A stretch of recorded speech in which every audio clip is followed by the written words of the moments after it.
हमारे साथ जुड़ चुके हैं मणिकांत मिश्रा जी, कमांडेंट है एसडीआरएफ के। बहुत स्वागत है मनीष जी। मनीष जी, ये जो हादसा हुआ, कुछ जानकारी आप दे पाएंगे? कितना मुश्किल हो रहा है ये रेस्क्यू करना?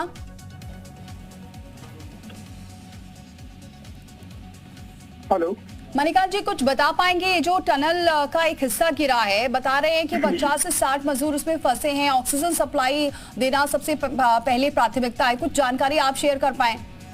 हाँ, हमारी एसडीआरएफ की 2 टीमें वहां पहुंच गई हैं और वहां टनल के अंदर ऑक्सीजन सप्लाई देने जाने का प्रयास किया जा रहा है और मशीनें लगी हुई हैं, जेसीबी, जैसे जल्दी से जल्दी जो मलबा गिरा हुआ है उसको हटाने का प्रयास किया जा रहा है। जी मणिकांत जी, कुछ जानकारी मिल पाई है कितने मजदूर इसमें फंसे हैं और आपके लिए कितना चुनौतीपूर्ण है? क्योंकि ये बताया जा रहा है अभी सबसे पहली प्राथमिकता ये है कि किसी जैसे भी जो फंसे हैं उन्हें बाहर निकाला जाए।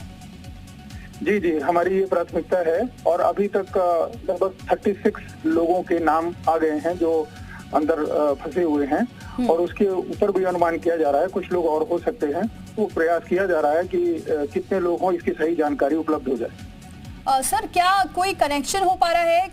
बातचीत कुछ हो पा रही है? क्योंकि ऐसा बताया जा रहा था कुछ सैटेलाइट वायरलेस के जरिए कुछ कांटेक्ट होता है, तो क्या ऐसा हो रहा है? कांटेक्ट हो पा रहा है कुछ? अभी तक तो संपर्क नहीं हो पाया है जी कि सैटेलाइट फोन के माध्यम से कोई संपर्क हो पाए, अभी तक नहीं हो पाया। सर, क्या लग रहा है कितना वक्त लग पाएगा? क्योंकि रात की घटना बताई जा रही है।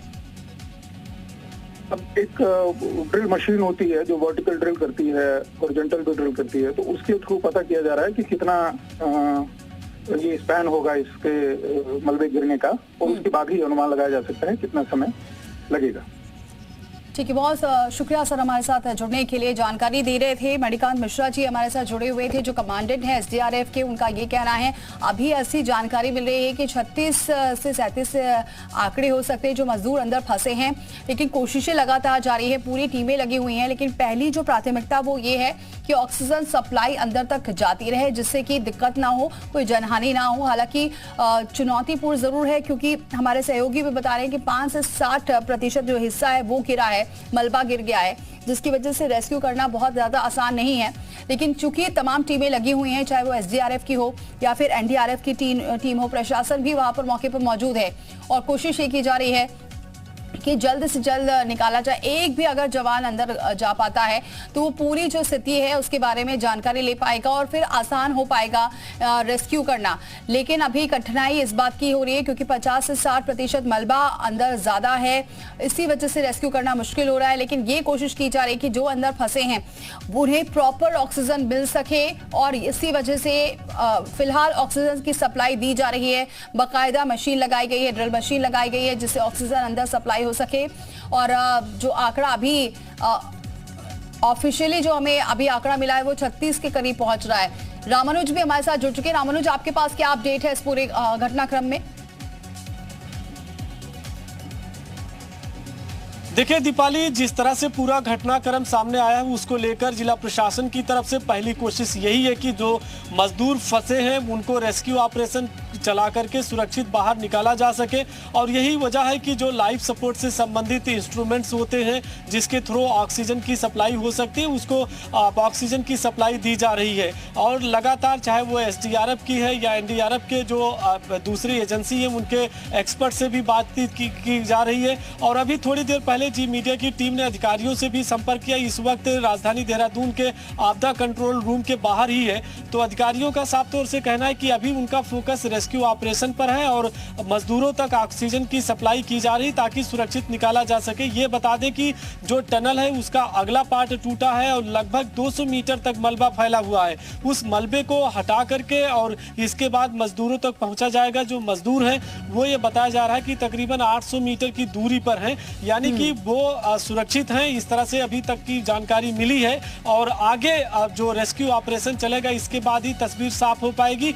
लगातार अधिकारी और जो जवान है वो रेस्क्यू ऑपरेशन में लगे हुए हैं ताकि मजदूरों को सुरक्षित बाहर निकाला जा सके। ऑक्सीजन की सप्लाई फिलहाल चल रही है। जी रामानुज, जैसा आप बता रहे हैं कि 200 मीटर तक ये पूरा मलबा फैला हुआ है और उसके पीछे ये सभी मजदूर फंसे हुए हैं, तो क्या ये जो ऑक्सीजन लेवल के लिए कोशिश की जा रही है कि ऑक्सीजन प्रॉपर वहां तक पहुंचती रहे, तो ये क्या आसान है और आगे तक ये सरवाइव कर सकेगा, ये पूरा ऑक्सीजन वहां तक पहुंच पाएगी, ऐसे कुछ बता रहे हैं अधिकारी?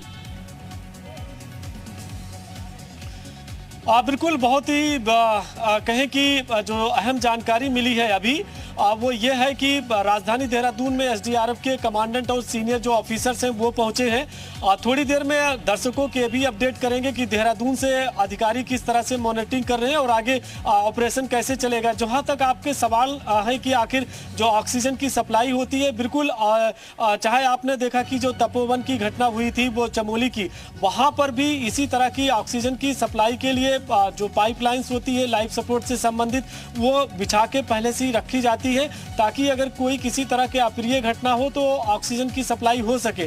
तो देखना इस बात का है कि क्या किसी तरह से उस पाइपलाइन में कोई डैमेज नहीं है, लेकिन अधिकारी ये बता रहे हैं कि ऑक्सीजन की सप्लाई शुरू हो रही है जिससे मजदूरों तक किसी तरह से ऑक्सीजन को पहुंचाया जाए। और जहां पर मजदूर फंसे हैं ये है कि वो सुरक्षित स्थान बताया जा रहा है, क्योंकि जो मलबा है वो बाहर के पार्ट पर है और मजदूर उसके पीछे है। तो ऑक्सीजन के थ्रू अगर वहां तक वो पहुंचते हैं तो इससे मजदूरों को काफी राहत भी मिल सकती है जो फंसे हैं, और उनको सुरक्षित बाहर भी निकाला जा सकता है। अभी तक जिस तरीके से आप बता रहे हैं फिर तो थोड़ा आसान हो पाएगा, फिर तो थोड़ा शायद कोशिशें जो जारी हैं वो कामयाब हो सकती हैं, क्योंकि आप जैसा बता रहे हैं मलबा पहले है, तो अगर मलबा को क्लियर कर लेंगे तो जो मजदूर हैं उन तक पहुंचा जा सकता है। फिर